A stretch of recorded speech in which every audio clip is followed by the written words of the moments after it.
Hey, welcome back.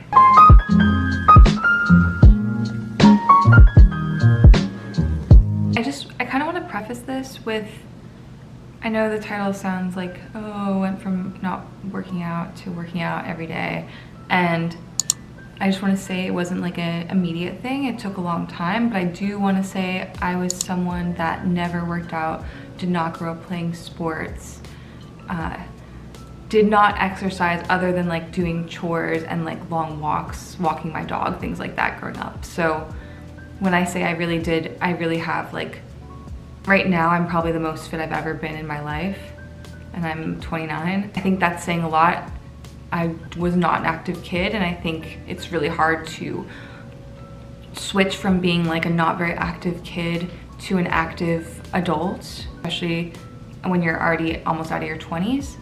And I just want to show that it's like doable. And I want this video to be an example of easy steps and easy things you can do to get there. Because for me, it was just very daunting, and I felt like you put barriers like, oh, I'm this, so I can't do that, or like, oh, I don't have time to do this. And I just think if you have the motivation and prioritize your health and well-being and reframe potentially how you think about exercise, you can definitely get there. And I mean, everyone's on a journey. Like, I am only just starting. Like, I've never run more than 4 miles, so who am I to say like what you need or don't need when it comes to running? I just want to come in and say I have actually run like 7 miles at this point, like in one go, and like every few days I run a few miles. So the progression, just watching this video, I'm like, oh my gosh, I can't believe that it's like changed that much just in a few weeks. But I will say, like, I have gone from being completely sedentary to being pretty moderately active, and now, like, you know, someone that can run 4 miles and not be sore afterwards, and someone that can go to the gym and have a decent understanding of what I'm doing. I want to kind of talk about how I did that. So I think it all kind of started with, I guess, being in an environment where people around me were working out and exercising. Like, I have cousins that have been student athletes, and I was living with one of them, and so kind of being inspired and pushed by like family members to work out got me started. But it was something I did not enjoy. Something I want to preface, like, there's nothing I've tried and immediately fell in love with. It takes a lot of practice and a lot of going multiple times to start enjoying it. At least that's been the experience for me. So initially it started with Pilates, going and trying a few Pilates classes with my aunt.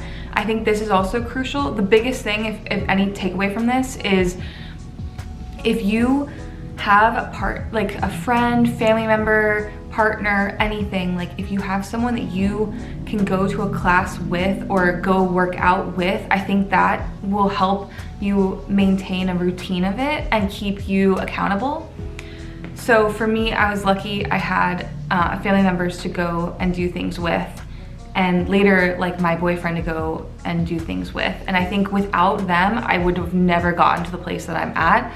I think that's why it's so important. If there's something you want to do, like if you want to get into running, I would ask a friend, ask around. If you can't find anyone in your inner like group of friends to do it with, I would definitely try to do a run club, some kind of group where you can experience this, because I think exercise is such a group activity. Even though it can be individual, I think for me, what made me stick to it is having like friends and people, even if they're not like friends, but like people that you recognize that you know to do things with. It makes it so much more fun. And if it's more fun and more enjoyable, it's more likely that you're gonna do it. So that would be the only takeaway you need is, like, if you want to start exercising or like get into certain types of fitness, have someone to go with you, or find a group to go with, so that you can do it over and over again and really like it.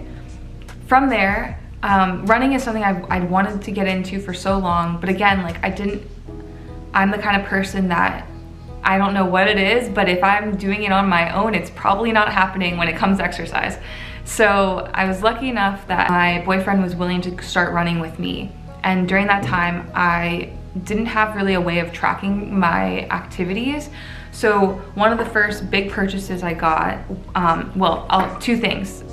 For like specifically like starting running, but I also would put it in working out, like having a good pair of shoes. These are Brooks Ghost 13s. You can still buy these, and I highly recommend them. I think they're probably cheaper now because they're an older version from a few years ago, but these are my favorite pair of running shoes. They're comfortable. I would go to a running store and try on running shoes, especially like if you can get someone to watch you run and see if you have any issues to help you get like the right kind of shoe. And along with that, like getting good socks. Like I have not, knock on wood, I have never gotten blisters and I have never gotten injured so far over the last like over a year and a half or so.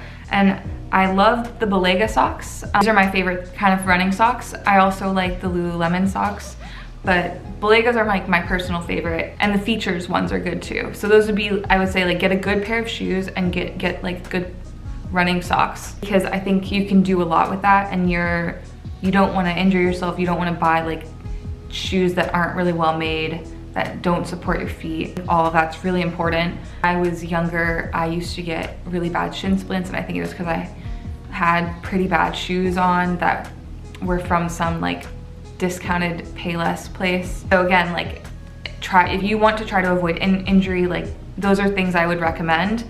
The other big purchase I made is I got a Garmin. I'm not gonna say you need a Garmin. I mean, there are cheap versions, like there's the Forerunner, and I think they have like cheaper models that are less than an Apple Watch. But if you have an Apple Watch, that's great. I think having a fitness tracker, for me, I found it motivating, because I think it's nice, like you can share your runs with people, you can share your activity with friends, and that also is that community effort that I feel like really got me inspired to do it more. I was like, oh, you know, so-and-so just went on a run, I'm gonna go on a run kind of thing. And it's very motivating. So this is mine. I got a new strap. That's the other thing. Like I kept getting almost like long-lasting markings and like rashes from the default strap that comes with this. So I got like a woven strap, like natural fiber material, and it doesn't irritate my skin as much. But this baby, I've really worn out this strap. Like it's like permanently indented like that. Being able to see my progress, like part of why I was getting into Pilates, and I was like, oh, I like this, like I'm actually like, I have some muscle now. Like, I mean, you can't really tell here, but if I wish I had like, I'm sure I have before and after photos, but not like of my biceps.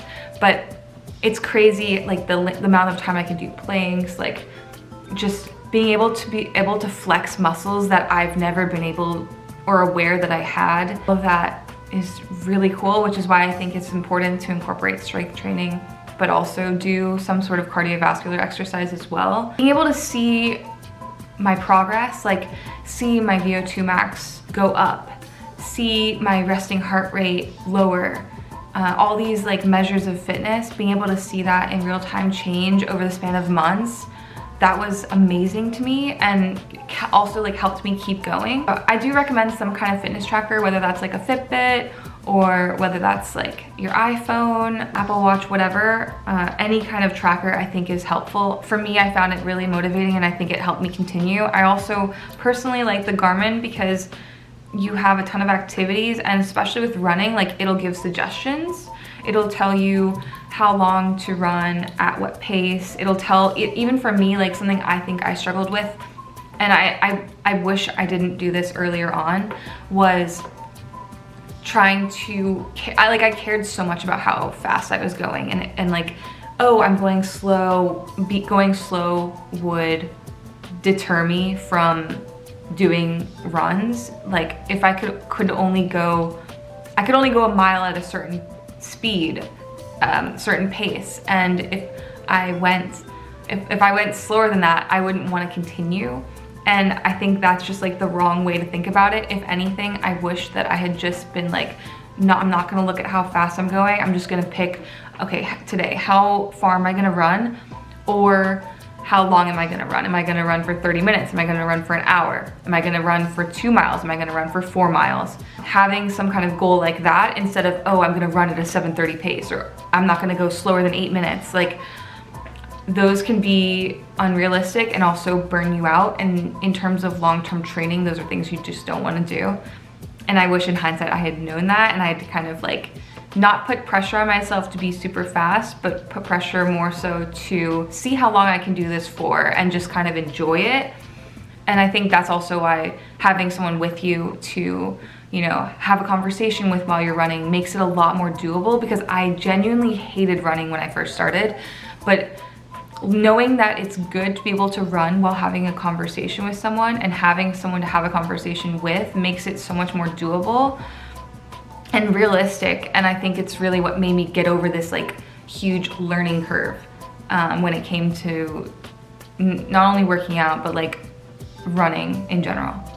With that, I wanted to say like another thing that really helped me, especially on days now that it's summer, is like having some kind of like sun protection, whether you're wearing like a hat or like, I love this brand. This is the Gooder. They make pretty affordable sunglasses. I mean, you can get them anywhere from like $25 to like $30, and they're just really lightweight and they're comfortable. And when it's like sunny outside and you don't want to wear a hat because it's just so hot, it's really great to have these. I also recommend like really bright colors, wearing super bright colors if you can, so that you're visible when you're running if you live in a city like I do. And just like comfortable clothes that you feel good in. That's what I like. If I put on a cute outfit, I honestly am more likely to go harder, and I just feel more confident in myself and in my abilities, and I think that shows when I go on a run. But those would be like my best suggestions. I wish that I had just like known that, and I wish I'd had the guts to like reach out to people and been like, hey, do you want to try this workout class with me? Or like, hey, would you like want to go on like a long walk? Just things like that, I think can really make a difference when you're trying to start a fitness journey, or you're, you know, having a hard time like getting back into the groove of things. That would be what I would recommend, as well as like protein, supplementing it if you have to, but trying to make sure you're having enough protein throughout the day. I'm like very guilty of not eating enough protein, and I think that also hindered like my muscle growth when I first started working out. Again, you don't need to worry too much about supplementation. I think that just trying to eat a healthy diet is crucial. When you eat well, you feel well, and you perform better. So making sure you have enough sleep as well. And then also for a day, like being sore, I will say this is like a Bob and Brad, I think they're physical therapists. They made their own kind of like line of physical therapy equipment. But this, honestly, when you're really sore, it does help. I don't think it makes like a huge difference with recovery, but it does make you feel a lot better. So if you want to like splurge on something like that, I got that one specifically for my boyfriend on his birthday a few years ago. Another good thing specifically for running would be like one of these, which I think you can get pretty much anywhere. Any store that sells running equipment would have one of these to roll out. I found that doing this also helps with like stretching out muscles and preventing injury. I just think it's really important to try to avoid straining yourself, being aware of your body, and just consistency over everything. Like, you're gonna be so much better in the long run if you're doing, even if it's short runs, if you're doing them regularly, versus like doing one really, really hard and then not being able to do anything for the rest of the week. It's like those daily habits that will make you see progress long term.